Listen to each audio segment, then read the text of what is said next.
Chapter 7. The Four Tenets of Work. On October 29, 2012, Hurricane Sandy hit the East Coast. A lot of people around New York and New Jersey lost their homes and cars, and many lost their lives. There was massive flooding, and there were mandatory evacuations, and most of the city was shut down. Manhattan doesn't run well without things like electricity and running water. It was like the city that never sleeps had been knocked unconscious, and it was spooky. I was lucky to be safe and unharmed.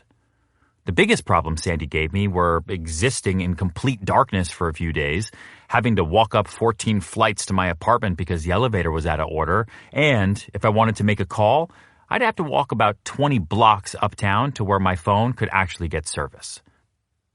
Compared to many people, I got off easy, but that didn't stop my parents from worrying about me. After my power went back on and life got back to normal, they came down for a visit to see how I was doing. I had been working a lot, even during the hurricane, and the grind of it all was getting to me. We were in my living room, and I was complaining to my dad about how much it sucked to wake up at 5 a.m., while most of my friends slept until 7 a.m., and how hard it was being in sales. No salary, no regular paycheck, no benefits, no guarantees of really anything at all. Maybe I should have gone back to school and gotten an MBA. Why didn't I do that? I also wanted weekends off again.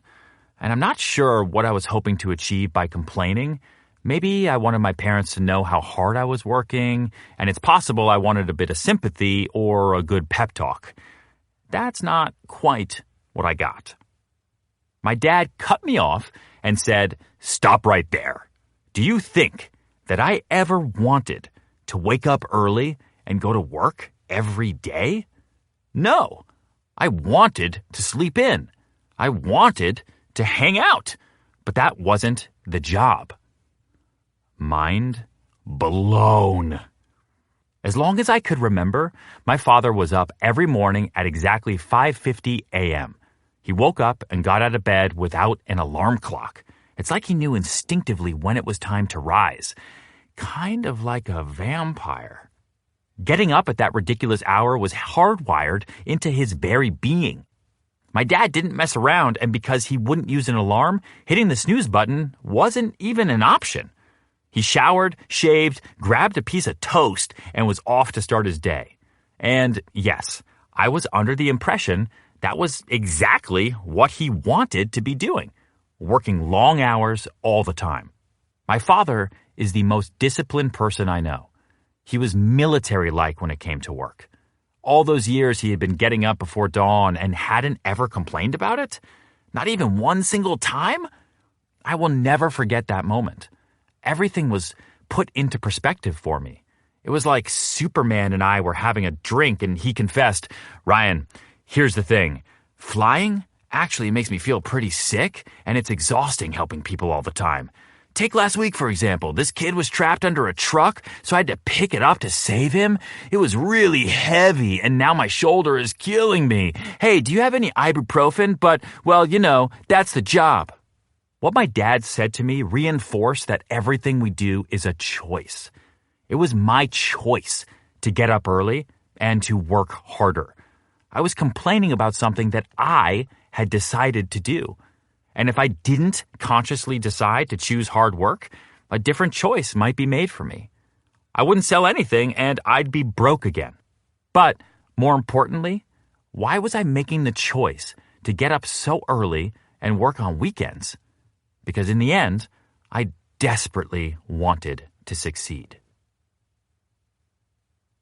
Work for your career, not the job.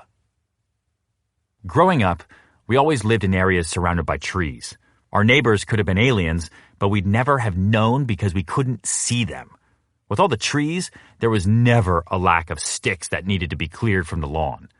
My brother and I had been earning money from our diligent stick collecting since the first grade. As we got older, stick collecting transitioned into weed whacking and lawn mowing. In high school, I spent my summers working for Testa Building and Remodeling in North Andover, Massachusetts as a contractor's laborer, also known as a grunt. My job included demolition, which meant hauling incredibly heavy loads of debris to a dumpster in the scorching heat. Lots of people redo their roofs in the summertime. I would carry 80-pound bags of shingles up the ladder with the skin on my shoulders slowly being flayed off by the weight of it. It was hard work. It was exhausting. And I can remember every single dollar I made those summers. By the time I went to college, my parents had moved to Colorado and I spent my summers working as a ranch hand. Roof shingles and kitchen debris in the suburbs of Boston were replaced with bucking broncos and cow shit on a 2,400-acre ranch in the mountains. The open skies and sheer beauty of it all made up for the fact that manual labor is not fun. I'd drive the length of Trout Creek, feeding the fish in the stream so that the people who came for fishing expeditions would actually be able to catch live trout. I'd move the horses and cattle around and mow the various pastures on a tractor. Then I'd spend the second half of the day, every day, staining the 12-mile-long post and beam wood fence that crisscrossed the property.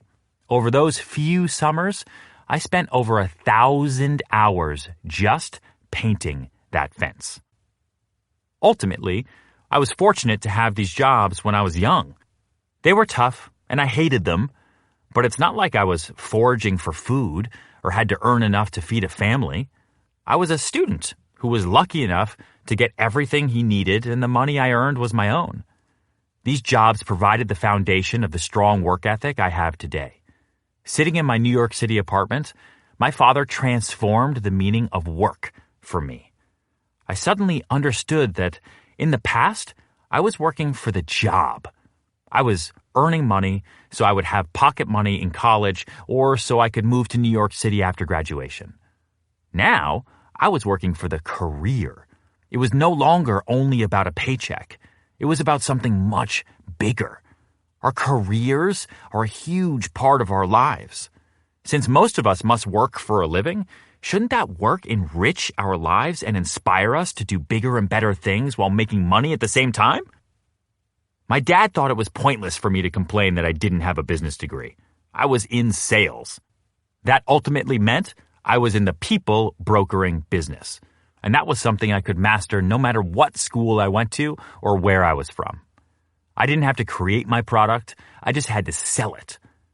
I understood that I wasn't a broker of real estate. I was a broker of people's wants and desires.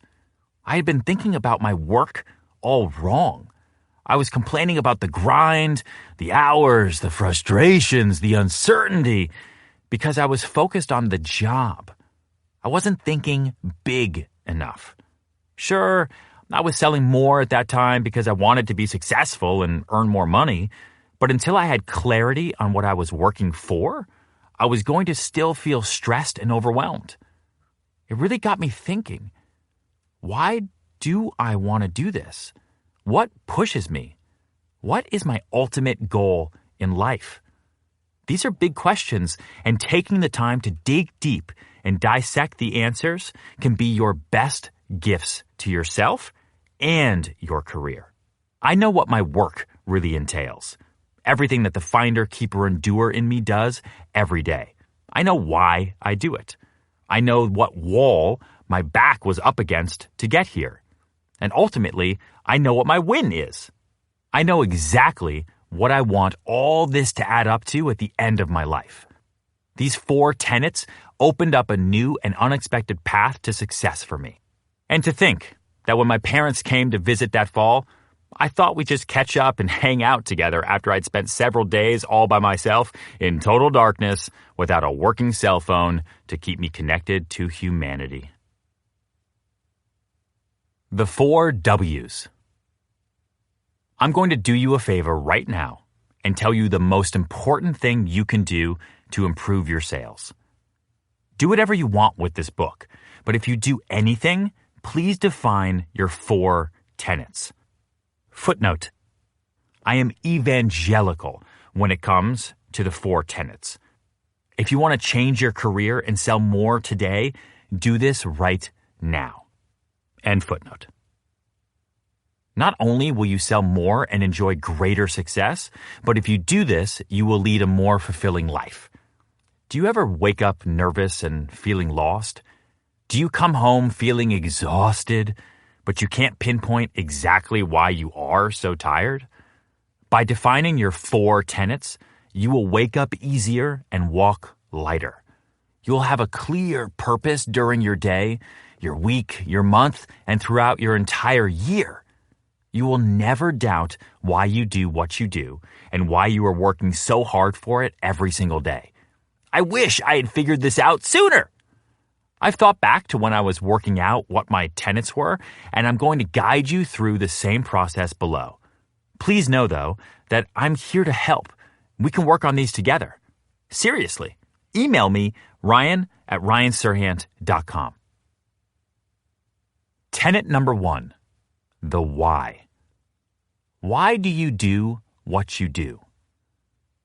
Knowing why I get up every morning to work so hard, go to so many appointments, and most days eat lunch in my car to sell real estate is crucial to my success. Why do I do it? Why sales? There are so many career paths I could have followed. I could have been a lawyer, though I actually bombed my LSAT, so maybe not, or a banker, but I chose sales. I believe I chose a job in sales because there is no ceiling.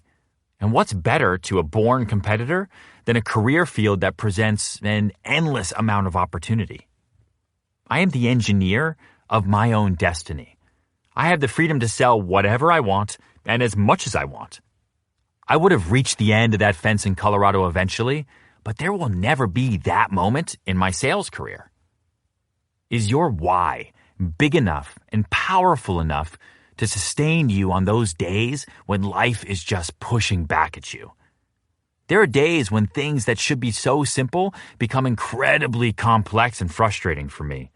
Like the client who doesn't understand that their apartment isn't selling because they overpriced it. Or when I don't get a listing I want and I know I'm the best broker for it. These are the days when it would be tempting to tell Amelia to pack a bag and we just drive over the George Washington Bridge right out of New York City and never look back.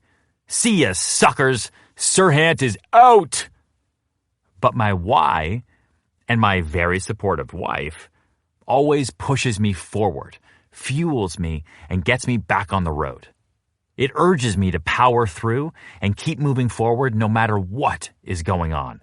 Dead deals, client madness, exhaustion, etc. I know the difficult moment will pass, never fast enough, and I will sell more, close more deals, and all will be well again. There is no ceiling to what I can achieve. To find your why, ask yourself, why do I breathe? No, don't laugh. Ask yourself easy questions first. So you can live. Ditto food and water.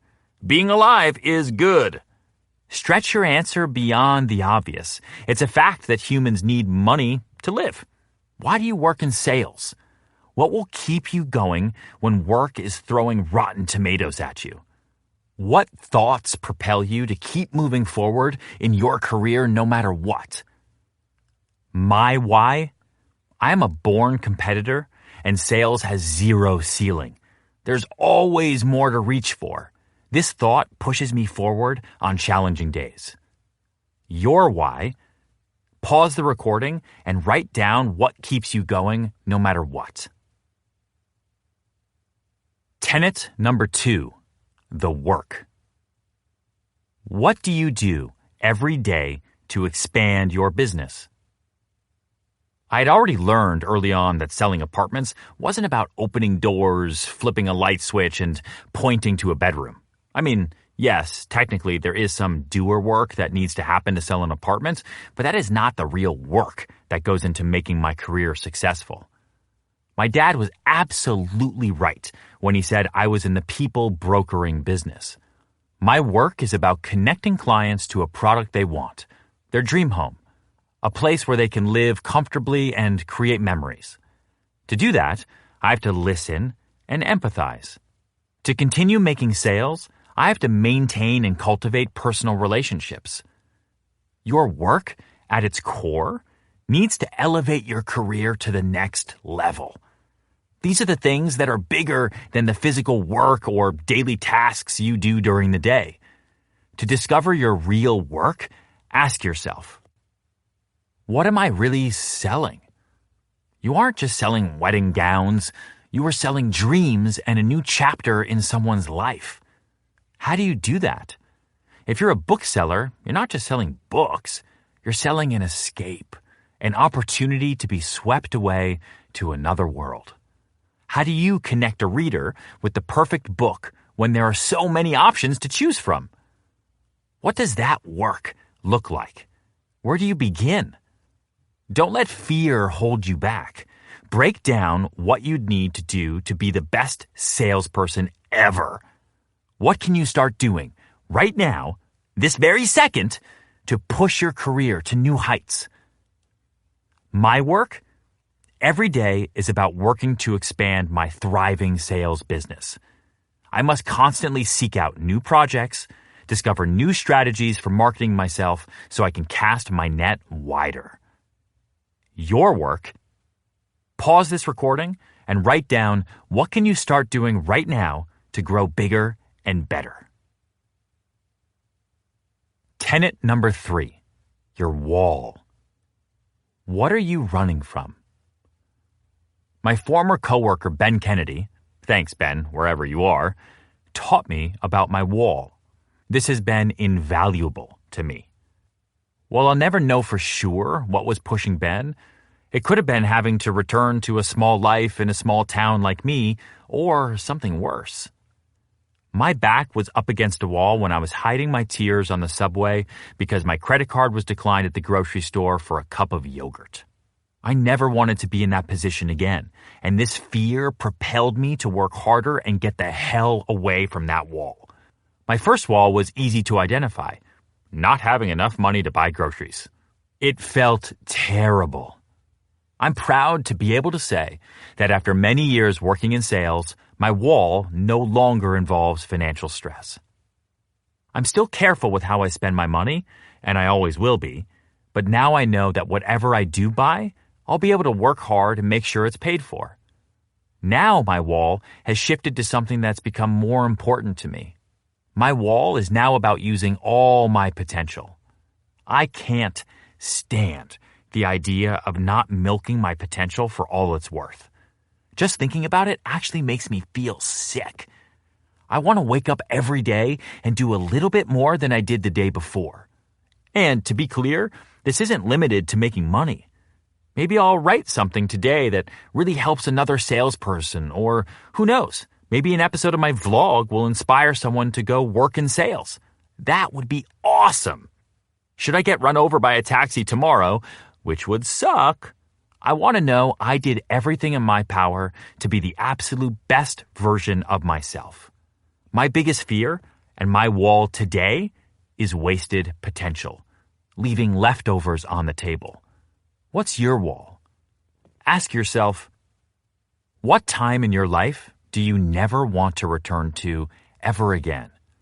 Whether it was one brief but totally humiliating moment, like mine at the grocery store, or maybe you experienced an extended difficulty like you were totally broke and had to sleep on a friend's couch, or you worried every day about putting food on the table for your family. Bring it to the forefront of your mind right now. This is intense stuff. It's never particularly fun to remember our darker moments, but trust me when I tell you that allowing yourself to go back to that time and feel all those feelings can be an incredibly powerful tool for a salesperson. Tell me, what does that moment look like? Describe the scene. What do you see? What are you feeling? Were you scared, hurt, embarrassed, terrified, or totally humiliated? Maybe a hideous cocktail of all of the aforementioned feelings? I know it sucks to remember, but if you can, take all those feelings and channel them into a fierce desire to move yourself to a better and brighter place. Every time a little voice in your head says, "Wow, this is hard. I'm not doing so great this week," stop right there. Don't dwell on difficult times, but the simple act of reminding yourself that at this moment, your back is not against that wall is an amazing feeling. You've distanced yourself from it, and that will give you the energy to keep going. My wall. Years ago, it was having my credit card declined at a New York City grocery store. Now, wasted potential is what scares me. Your wall. What is that moment or day or mental state you need to distance yourself from forever? I'm asking for very heavy answers. Maybe your last job had you crying at the end of each day. Is that what you're running from? Were you in a bad relationship and now you're on your own and don't want to look back? Go ahead and describe it in all its grisly detail. Pause this recording and write about how you can distance yourself as far as possible from that moment. Tenet number 4, the win. What are you doing this for? I would like to leave a very big impact on the world. It's not just about selling and earning a large income, although those things are enjoyable. It's about what you're known for when you die. Back to that taxi, the one I hope that does not run me over tomorrow. If it did, and the life of Ryan Serhant came to an abrupt end on the corner of Broadway and Houston Street, I'd probably be remembered as that guy who was on that reality TV show about selling high-end real estate in New York. That would be okay. I've been incredibly fortunate to be on TV. But I'd like my legacy to be bigger. I'd love to be remembered as the person who changed the way sales is viewed as a profession. It would be awesome if I inspired salespeople to take pride in their work, and I was able to encourage people to fully embrace a job that can be so rewarding if you just work for it. How cool would it be if sales was viewed as a super exciting profession that people couldn't wait to break into? Who cares about glossy fashion magazine writing jobs? Sales is the place for me. If I could play even a small part in making that happen, that would be a major win.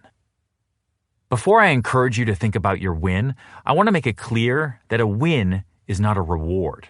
A car is a reward. Buying a new suit or a piece of jewelry is a reward. Those are not wins.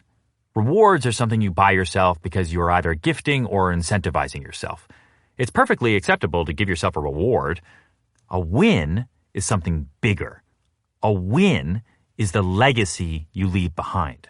And your win doesn't have to be as big as change the world, but it needs to be real. It needs to change you.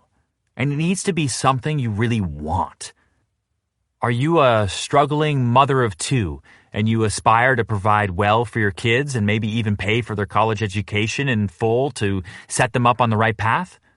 So when they come home in their early 30s, they can afford to take care of you? That's a win. Ask yourself, what's the conversation you'd like people to have about you when you're not around?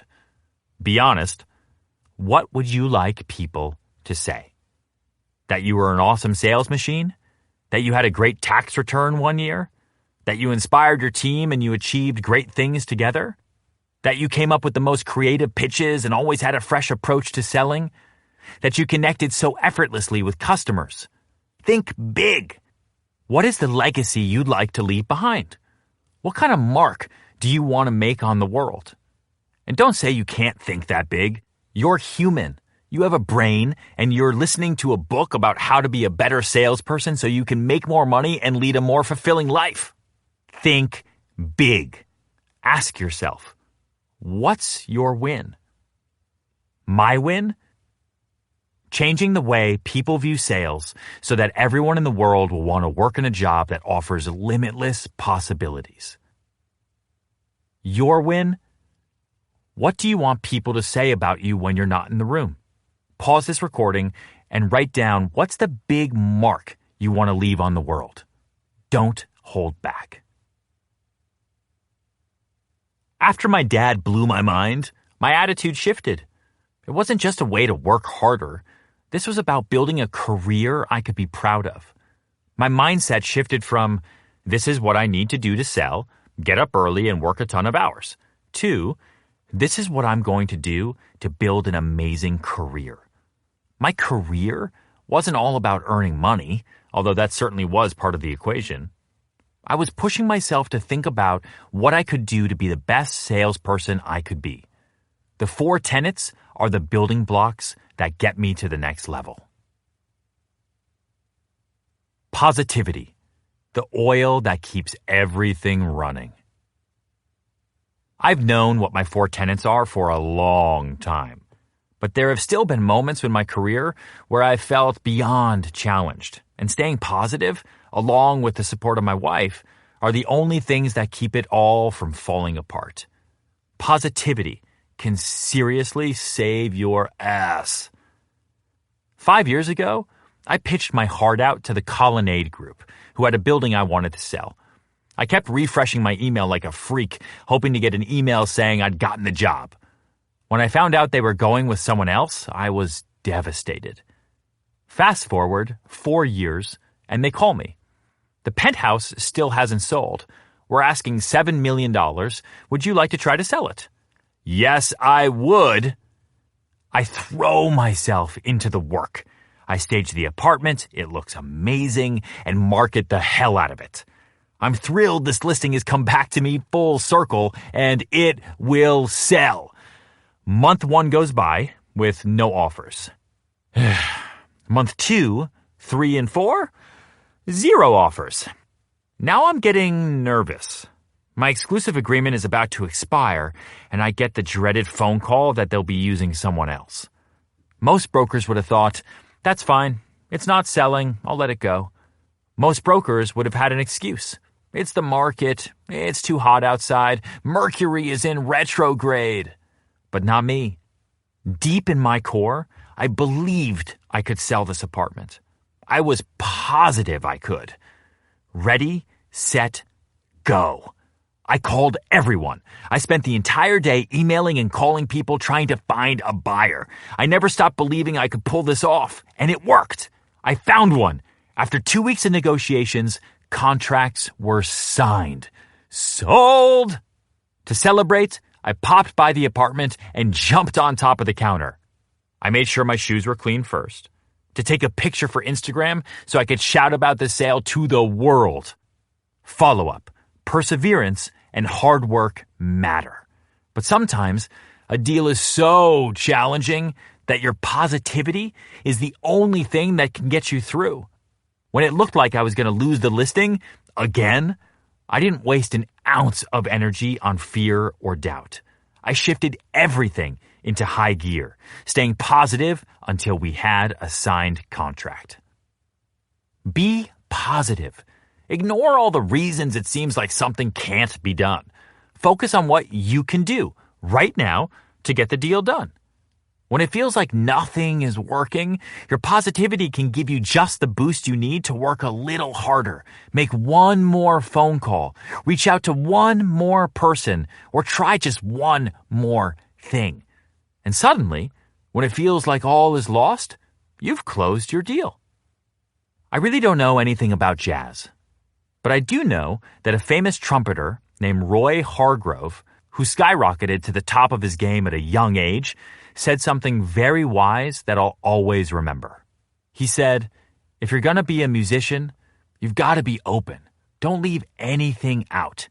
If you take care of the music, it will take care of you. I love this quote because what Hargrove expressed so beautifully about his music is exactly how I feel about my work as a salesperson.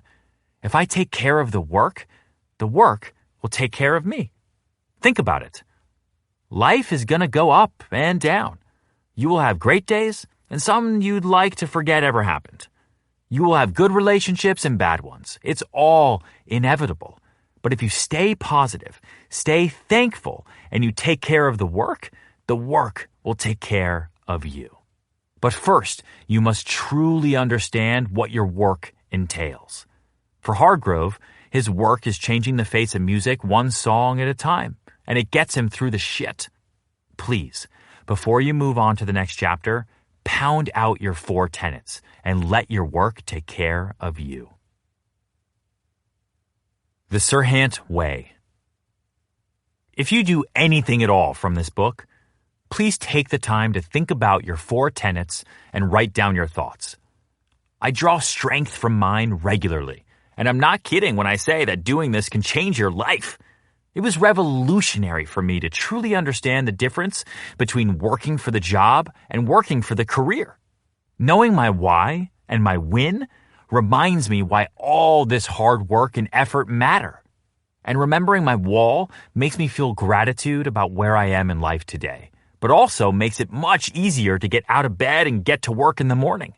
I couldn't afford yogurt. I also make a point of revisiting my tenets because reminding myself why I do all this keeps me centered, focused, and inspired to work harder and achieve more. And don't forget that your answers might change over time, and that's fine. Make revisiting and refining your tenets a regular part of your sales practice. Tenet number 1, the why. Why do you do what you do? Tenet number 2, the work. What do you do every day to expand your business? Tenet number 3, your wall. What are you running from? Tenet number 4, the win. What are you doing this all for? Positivity. Don't underestimate the power of positivity. It's the oil that keeps it all running smoothly.